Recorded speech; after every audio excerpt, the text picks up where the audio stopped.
今日咧同大家分享下鬼剃頭嘅故事。鬼剃頭個個聽到咧都會有少少打冷震嗬，以為話哇鬼剃頭喎，梗係俾嗰啲東西摸完之後，啲頭髮就變咗冇咗頭髮啦，一笪一笪咁樣，好似生瘌痢咁樣。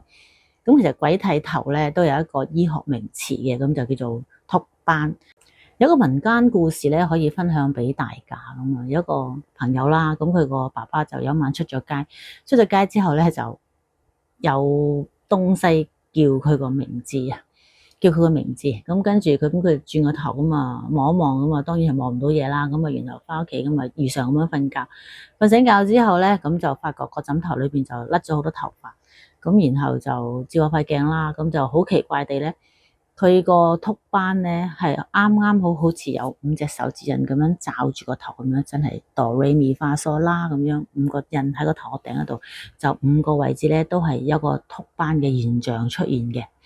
咁呢個就比較似啲真係鬼剃頭啦。一般坊間咧，如果係營養缺失嘅禿斑嘅話咧，就好少會話真係5個手指印咁樣喺個頭殼頂嗰度。通常如果民間營養缺失嗰個禿斑咧，都係可能係1笪啊、2笪啊咁樣。咁呢個咧就證明係自己身體裏邊嘅肝功能會比較失衡啲啦，或者嘅五臟六腑嘅功能就比較失衡，咁所以就會變相影響到有禿斑呢個現象。如果喺營養嘅角度嚟講嘅話，禿斑咧同個肝咧都好大關係。咁特別係我哋嘅微量元素缺失啦，例如鋅、銅、鉀、鎂、鈣、鈉嗰一啲嘅微量元素，咁仲有我哋嘅肝代謝亦都係比較差啲，咁就影響會禿斑呢個營養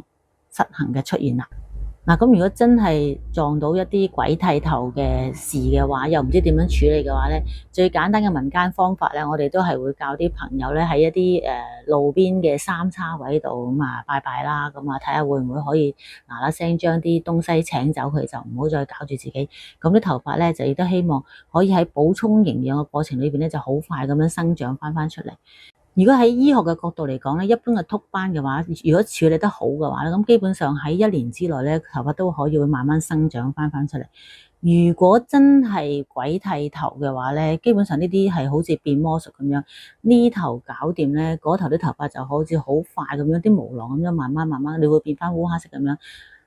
，7日左右咧就會出翻嚟噶啦。再分享多一個冇頭髮嘅古仔啊，咁呢個都係。話就話古仔啫，其實都係真人真事嚟嘅。咁一個小朋友啦，咁佢由細到大出世咧都係冇頭髮，天生係冇頭髮，但係唔係家族遺傳嘅。咁唔知點解佢出世咧就係冇頭髮，一路去到13、14歲嘅時候咧，咁佢就揾到一位所謂嘅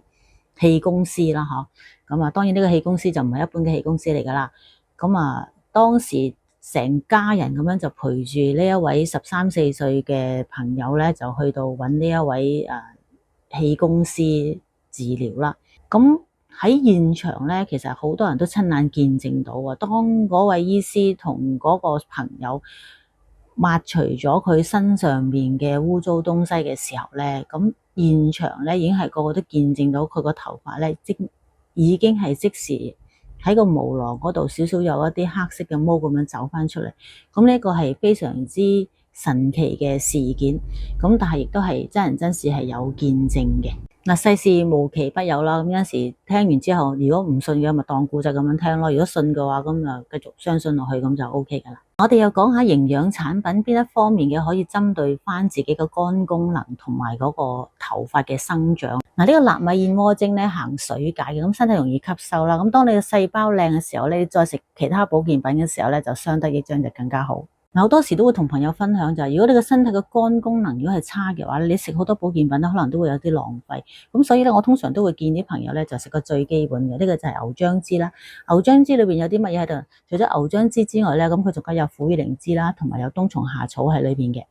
日常基本保健嘅話咧，呢一個牛樟芝嘅生效嘅咧，絕對係有功效嘅吓，咁幫到手啦。咁但係好似特別想強化翻自己嘅肺部啊，同埋值得提醒就係，如果係有食開苦苓枝嘅朋友咧，佢哋會感覺到咧呢一輪啲天氣咁樣變幻無常咧，啲傷風感冒咧係埋唔到自己嘅身體嘅。咁因為佢強肺啦，咁保護翻啲氣管啦，做得好好。咁呢一個係叫做冬蟲夏草嘅子實體啦，咁佢特別係強翻個腎腎功能有缺失嘅時候咧，最明顯就有啲乜嘢情況可以自己體現得到出嚟咧？就例如好似而家呢啲咁嘅變幻無常，呢啲咁嘅秋冬天氣咧，你會特別覺得個皮膚會比較痕癢啊。咁啊，即係話俾你聽，身體話俾你聽啊，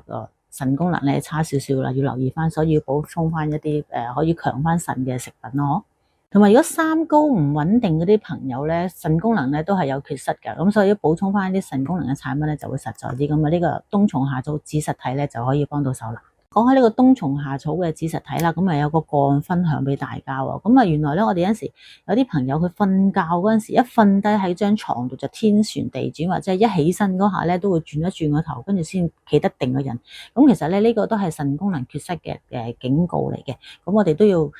嗱聲補充翻一啲強翻腎嘅產品啦，咁樣就會有幫助啦。咁特別係有啲耳水不平衡或者係聽覺突然之間開始向下走嗰啲朋友，其實嗰啲係腎水都唔夠嘅，咁我哋都要補充翻一啲腎功能嘅產品俾佢哋，咁樣就實際好多啦。再提一提啊，特別係三高嘅朋友，乜嘢叫做三高啊？血糖、血脂、壓嗰啲唔穩定嗰啲朋友咧，我哋都要補充翻啲腎功能嘅產品俾佢咧，咁樣就都有幫助嘅。咁都順帶提一提呢一個冬格亞梨。咁冬格亞梨有乜好處啊？冬格亞梨咧就都係一樣係強腎嘅。咁啊馬來西亞就當佢係國寶嚟噶啦，因為當佢人參咁樣食嘅。咁我哋發覺咧，好多朋友翻嚟分享咧就係話佢哋食咗之後咧，覺得佢哋做嘢嘅耐力持久啲啊，並唔係講性能力，係講我哋嘅體力。咁啊例如有位朋友翻嚟分享咧，就係佢先生係做啲比較勞力嘅工作嘅，例如喺機場跑道嗰度做嘢啦，咁做咗好多年噶啦，咁就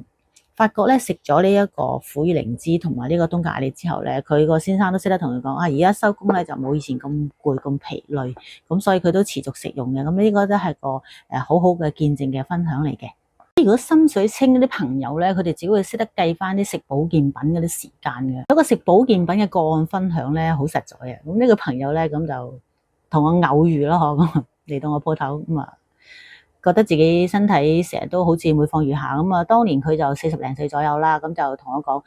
每一年咧，咁啊一年裏邊一去到10月份咧就會開始病啊。咁啊通常就會病到第二年嘅3月份啦。咁啊傾開偈咁啊，好似幾啱傾喎。咁啊順帶係咁要幫襯啊，買咗少少保健品翻去食啦。咁啊咁可能佢食到覺得有少少幫助咯，咁啊繼續咁啊成日都走過嚟咁啊傾下偈啊。咁啊咁跟住佢哋同我傾偈，咪同佢講營養知識咯。咁啊同佢講下食下邊啲啊，邊啲有幫助啊。咁佢又聽喎，咁啊簡單相信啊。咁啊跟住仲做埋好朋友啦。咁啊然後咧就食咗2-3年左右啦，咁佢就自己識得講翻出嚟咯。佢話其實喺未識我之前咧，佢自己曾經有諗過噶，會唔會咧自己嘅餘生咧下半生咧就係咁樣，每一年就病翻半年咁樣過埋個下半世。但係估唔到咧，咁啊識咗我之後啦，咁啊一路咁啊做朋友啊，咁啊傾開偈啊，咁啊又食下啲產品啊，咁啊大家咩都傾噶啦，咁啊因為都係朋友嚟噶啦嘛，朋友啊客人咁樣，跟住咁佢就自己就話覺得哇，而家不知不覺咧，原來已經冇咗每一年病半年嗰種煩惱啊！哇，我聽到我話係啊，真係好恭喜佢啊！咁啊當然有財富，咁啊有健康，咁啊呢個係大家都中意嘅東西嚟噶啦。咁啊首先佢就健康一定係有噶啦，咁啊財富當然都跟住咁樣嚟啦。咁啊最好就係連份好工都主動上門揾埋佢，真係講都冇人信。咁而家呢份工有乜好處咧？佢話佢而家呢份工咧係冇退休年齡嘅，咁同埋最緊就係受人尊重啦，假期又好，人工又高，哇！真係個個都希望啦，嗬。咁啊喺呢度咧，咁喺2026年啦，咁啊恭祝大家都係財色兼收啊！咁啊有身體啦，有健康啦，咁啊有財富，咁啊個個都中意嗬。多謝大家收睇，thank you。